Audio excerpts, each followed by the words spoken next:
And a very warm welcome to all of you watching us from wherever you are around the world. Welcome to Renault E-Ways, a unique event dedicated to electric mobility of today and tomorrow. An event that brings together the men and the women who are taking tangible actions to meet the challenges towards zero emissions. We're coming to you from Hangar Y, which is a fantastic industrial building in Meudon, just outside of Paris. It was here that the first electric Zeppelin flight flew in 1884. It's a very, very symbolic place for us here. And with me on stage today, I'm really happy to have you with us. Her name is Manuella Cunha Brito. You are co-founder of the Good Tech Lab. First of all, how are you doing? Oh, great. Thank you. And thank you for having me here. Yes. So as its name suggests, Manuella, Renault E-Ways aims to explore and open up to new ways of thinking, smart and positive mobility solutions, new ways of producing, and new techs, of course. And that is the name of our sequence today. It's Tech for Positive Impact. So first of all, Manuella, can you tell us what the Good Tech Lab actually is and what you do? Sure. So Good Tech Lab is an innovation firm focused on technologies that will help us tackle the climate crisis and achieve the UN Sustainable Development Goals. For those who don't know, the UN SDGs are the 17 priorities that we must tackle by 2030, which include zero hunger, clean energy, clean water, and many other things like that. So we believe that technology is an important leverage point, and what we do with Good Tech Lab are mainly two activities. The first one is that we produce research, and we advise companies and institutions in the role of technology for tackling those big global problems.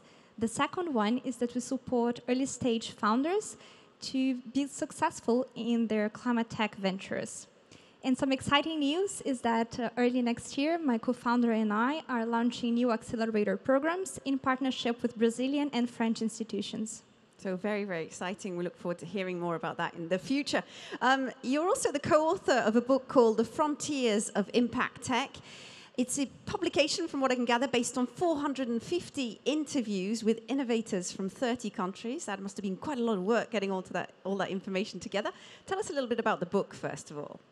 Yeah, it was a lot of work. Exciting, though. We had a chance to speak with lots of experts from all over the globe and understand their perspective on how technology could really be a leverage point to tackle big global problems. We spent 18 months conducting this research and reading also lots of papers. And we came up with 180 opportunities for technology to tackle the 17 global goals. And obviously with hundreds of examples of people who are already doing that. Okay, so have a little look and have a read of the book. It's very, very interesting. There's a subtitle to the book, which is Moonshots Worth Taking in the 21st Century. Now, I've heard of long shots, but moonshots. What is a moonshot? What are you talking about? Yeah, so we were very inspired by John Kennedy's moonshot speech in 1961. When he said that the US would send men to the moon by the end of the decade. And moonshot became synonymous with this very ambitious goal, which seems almost impossible until it is done. Today, for our generation, a moonshot includes keeping the global warming below 2 degrees Celsius, of course, and bridging the inequality gap, or as the United Nations says, leaving no one behind. And actually, those two challenges are quite intertwined, because when you consider who are actually emitting most of CO2, generally the wealthier individuals and countries, and the ones that will be suffering the most are the most vulnerable and poor, even though many of them still lack access to basic resources like water, food, energy, mobility, and so on. Mm-hmm. But we believe that technology can actually help us improve the situation. Maybe you can give us some examples of the moonshots, if you don't mind, so yes. Make it as clear as possible. Sure. So the examples that get us excited are those that will allow us to really decarbonize entire sectors. For instance, when we think about food, you could think of regenerative agriculture practices, but also new types of proteins that are plant-based or even made out of carbon. Mm-hmm. Or you have for the energy sector, you know, long-term storage solutions that will allow us to balance the grid for renewable power. Or if you think about the built environment, low carbon concrete will be key to decarbonize this sector. And there are many more that we have mapped in our report already, a few hundreds. So I invite everyone who's interested to have a look at that as well. The report is freely available in the site. You know where to go if you want to take a look at that, of course. That's it. So you believe the tech sector can help to tackle the world's biggest challenges and achieve sustainable development goals, including, for example, the goal number 13, which is reducing greenhouse gas emission by implementing zero carbon transportation by 2050. As far as mobility is concerned, because that's what we're talking about here this week, what are the biggest challenges for car manufacturers and for those that work in the industry? Yeah, so transport actually represents about a quarter of all the greenhouse gases emissions. And most of that comes from road vehicles. So if you want to achieve the global climate goals, the industry will need to face a very important, decisive transformation over the next decades. There are probably some challenges that will come with that transition. I can think about 3. Yeah. The first one, for instance, is how do you actually scale up electrification? Sure. To be able to take out all the fossil fuel-based vehicles from the streets over the next years. And there are some countries that are in states that are already starting some policies to allow the trajectory to happen. In Norway, for instance, there's this new law that by 2025, all new vehicles sold must be zero emissions. The same is true for California in 2035, and here in France by 2040, all vehicles should be, the new ones should be zero emissions. That's super important, but if we are to achieve a zero emission transport system by 2050, that also means that we need to do that not only here in Europe or in the US, but we must be able to democratize electric vehicles all over the globe, including the global south. So Brazil, for instance, where I'm from, I know that some people still do not have access to electric vehicles because of the prices of batteries, of the costs. Yeah, it's not affordable for them. So we need to reduce the cost of batteries. We also need to have the charging infrastructure much more ubiquitous. And yeah, there's many challenges that are related to that still. But there is another challenge which is important for the industry maker, which is embracing the innovative business models that are allowed by the digitalization of transportation. If we think today, many of the vehicles that are on the streets are starting to be owned or managed by operating fleets. And when we think about urban mobility, it should be seamless, and for that to be easily accessible to everyone, we'll probably need to embrace multimodal transportation systems that include having public transport and micro-mobility, electric bikes, mobility as a services, all integrated in a unique offer and service. And maybe you'll have in the future autonomous cars as well in the cities, and have that all, for some metropolis, autonomous, shared, and clean vehicles going around. But for now, I guess the third and key challenge that we need to tackle very fast is for the industry maker to really think about circular economy principles and how to integrate that entirely in their value chain and design waste out of the system. Okay, so how can technology, let's speak, get into detail a bit. Now, how can the technology help automotive industry to meet the challenges towards zero emission? What technology are we actually talking about? Maybe you're talking about recycling technology, is that correct? Yeah, absolutely. So we need better recycling technologies, better dismantling processes, better reverse logistics. And when you consider, for instance, the batteries and the materials that is out there, the value that you have in a used cell, it's higher than what you would find in raw ore. So not exploring that resource is not only very bad from an environment perspective, like creating harmful things, but it's also a waste. So we need to reverse this process. And when you think about batteries, again, another interesting issue is that you have still a lot of power, a lot of juice when you use the battery in a vehicle. So thinking about a second life for those batteries is super important. How you can actually apply them on stationary applications and give them, a second chance to be used and provide energy for our society. When you think about battery as well, but thinking now upstreams, the materials that are used to produce it, there are plenty of challenges there too. Yeah. Some of the minerals we know are extracted in very complex conditions. That's the case for the cobalt, for instance, where the critical mining labor situations are still to be solved. In Africa, for example, yeah. For instance, yes, especially in the Democratic Republic of Congo. Yeah. And how can we actually, improve this value chain, maybe with the help of technology, or find strategic alternatives to this mineral too?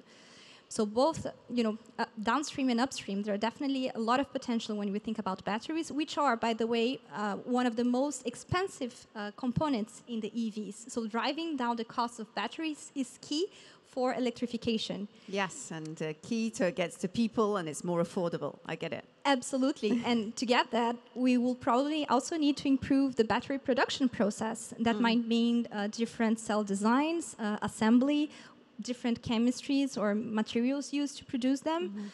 And since I'm talking already about battery innovation, we should also think about the scaling of those battery producing.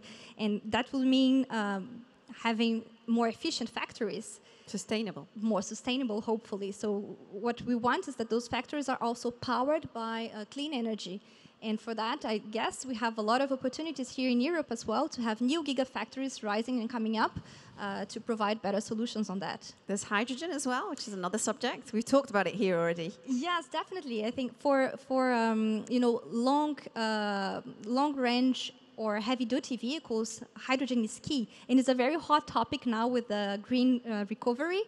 So it's important to think how we can actually have hydrogen produced in a more sustainable way and better electrolysis process that would actually be powered by clean energy and maybe connected with carbon capture and sequestration, so that the hydrogen produced in the fuel cells would be way more sustainable than what we have today. So there are definitely a lot of potential for innovation in there. And maybe I'll think about still yet another area where innovation would be very relevant. It's on the connection between the vehicle to the grid, the V2G technology. Yes, yes. That can help us reduce the peak of energy that will demand for charging an EV, and also balancing the grid by connecting the vehicle, as part of the system. So having smarter and bidirectional charges will be key for that to happen, and it's definitely an area where innovation is needed. Great. In your book, you talk about the tension between different impact tech strategies. One of the tension points is between innovation and replication. What do you mean by tension points? Yeah, so this is a common friction point that you have in climate debates about what are the new solutions that we need to achieving the Paris Agreement and remaining below the 2 degrees Celsius of temperature rise. There are usually two viewpoints. One which states that we already have all the solutions that we need and we just need to deploy them at scale. And other people who would defend that you need to invest massively, exclusively on innovation. Obviously, the answer would lie in between. You need to do both, right? Yeah, we need to do both. Climate change needs to be urgently addressed, and for that, we need to scale proven solutions. But there are many areas for which breakthrough innovations and innovative business models will be super helpful to decarbonize sectors. Some of them I already mentioned before. So there is a case for both innovation and replication. And maybe to make a connection with the exactly, to the mobility industry, electric vehicles are definitely a proven solution already, which we need to scale a lot. But and by the way, that's been happening. If we consider 10 years ago, we used to have 70,000 vehicles on the streets. We're now 7 million, over 7 million vehicles on streets. So there's definitely a proven solution there.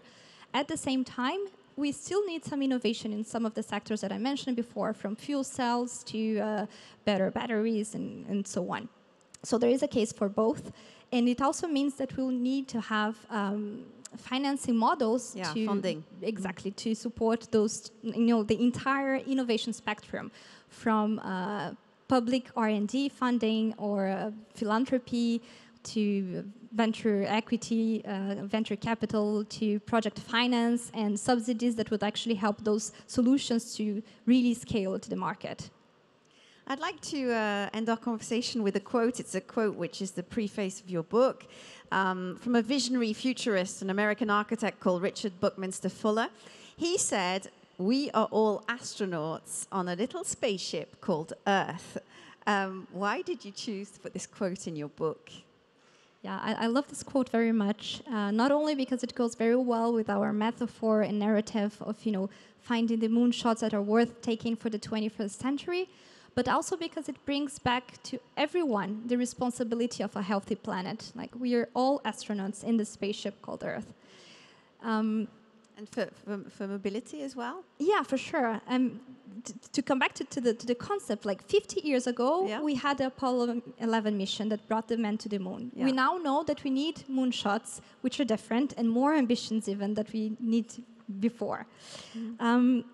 In this time, no superpower can actually achieve that alone, right?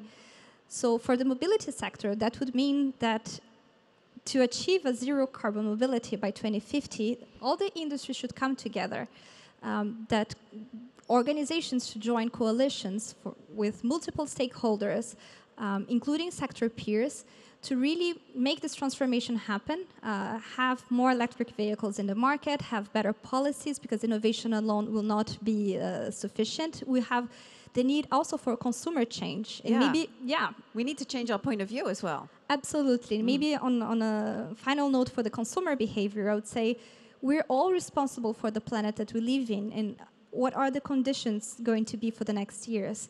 So if you're thinking regarding the mobility sector, for instance, about buying a new car, why not choosing for a more sustainable and conscious option whenever you have this choice? I have an electric car, yes.